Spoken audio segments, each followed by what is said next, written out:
E aí, galerinha do quinto ano, tudo bem com vocês? Deixa eu vir para essa aula de hoje falando um pouquinho sobre, continuando, né, nosso assunto sobre o checkmate. Hoje a gente vai falar um pouquinho sobre o checkmate com o bispo. Eu sei que a aula passada foi de xadrez também, vocês devem estar se perguntando, tio, mas não ia ser uma aula de robótica, outra de xadrez? Bom, o que acontece é o seguinte, o tio depende de um material, tá, que deve chegar para vocês junto com o material do quarto bimestre, que é a apostila 2 da parte de robótica.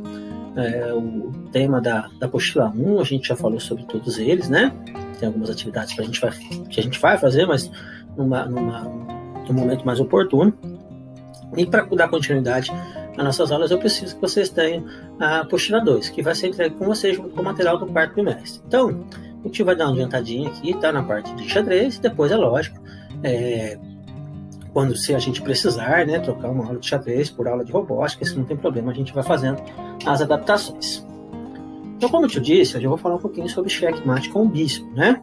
Então, a primeira coisa que a gente precisa colocar e pensar é que é impossível, assim como o cavalo que a gente falou na aula passada, é impossível a gente fazer checkmate usando, tá, apenas um bispo e um rei, certo? Então, o que nós vamos fazer?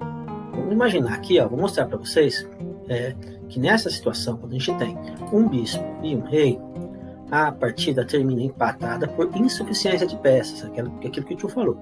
Não tem como você fazer um checkmate, né, com essas duas peças apenas, e aí a partida tem que terminar empatada. O que acontece? Mesmo que eu coloque, né, o meu rei no cantinho aqui, eu não tenho como posicionar o meu bispo, né, que é ele que vai ter que dar o cheque. E aí eu não tenho como posicionar o meu rei de forma com que ele defenda todas as casas que o rei adversário possa escapar. Então, por exemplo, tá aqui, né, dando o checkmate, mesmo que ele esteja longe, ele está tentando dar o checkmate, mas não está conseguindo. Por quê? Porque o rei ele não vai poder sair para essas duas casas, mas ele vai poder sair aqui para essa casa B8. Se eu mudo o meu rei de lugar, né, tentando proteger esta casa B8, aqui não vai poder ficar, né? Mas se eu estou tentando proteger a casa B8, qualquer lugar que eu colocar, note que sempre o rei adversário vai ficar com um lugar para sair. Então é impossível eu fazer esse checkmate apenas com um rei e um bispo. Outra coisa que não dá para fazer também é o checkmate utilizando dois bispos. Presta atenção, ó. O que vai acontecer? Nesse caso aqui, é lógico, eu tenho, né, um bispo dando cheque e a outra protegendo a casa que o rei está fugindo.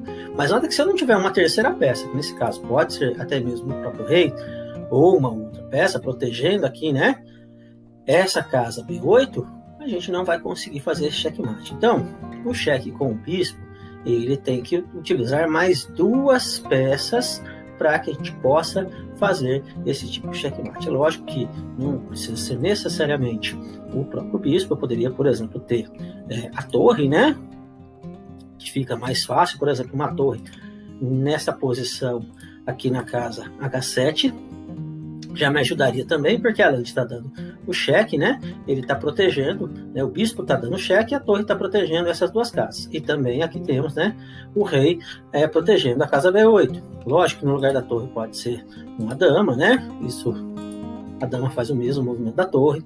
Pode ser em locais, né, em movimentos, em posições, diferentes, né? Por exemplo, olha aqui, ó, tem a dama protegendo essas duas casas e o bispo dando, né, esse cheque.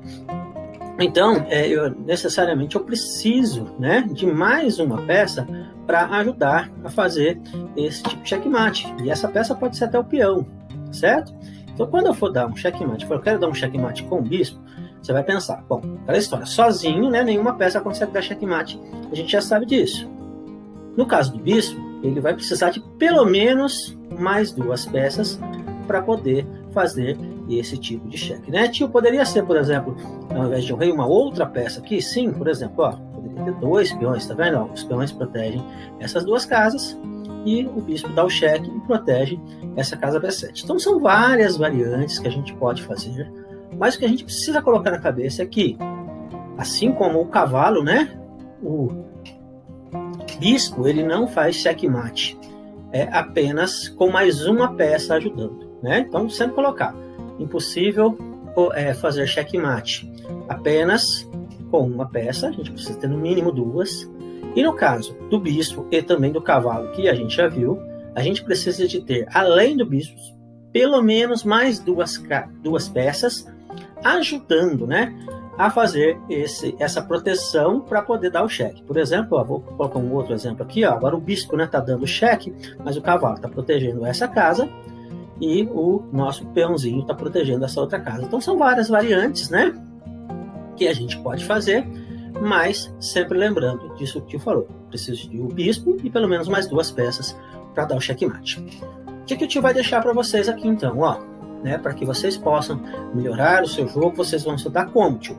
Vocês vão pegar, tá? E vão montar. Tentem montar. Pega o bispo, coloca ele dando cheque e tenta fazer variações. Coloca o rei adversário mais no meio, coloca no outro canto, muda a peça, certo? Mas sempre tentando que o bispo dê esse tipo de, né, que ele faça o checkmate. Uma outra forma de treinar também é pegar. Você pega, por exemplo, vou aqui com o bispo, o cavalo e o rei, eu vou tentar fazer o checkmate. Coloca em qualquer posição, tenta levar o rei para o canto, né? E fazer o checkmate. Pode ser com 2 bispos e o rei, pode ser desse jeito que o tio colocou. Então vocês vão inventar aí as variações de vocês para vocês estudarem, tá certo? Na próxima aula o tio volta falando mais um pouquinho, tá, sobre o cheque e mais algumas curiosidades, né, sobre o checkmate, na verdade. Então, tentem fazer o que o tio falou, tá? Pega o tabuleiro e tenta estudar, tenta fazer o checkmate aí, você, né, jogando contra você mesmo, vamos dizer assim, certo? Então, por hoje é só, pessoal. Tenham um ótimo final de semana. Fique com Deus. Abraço do tio Adriano.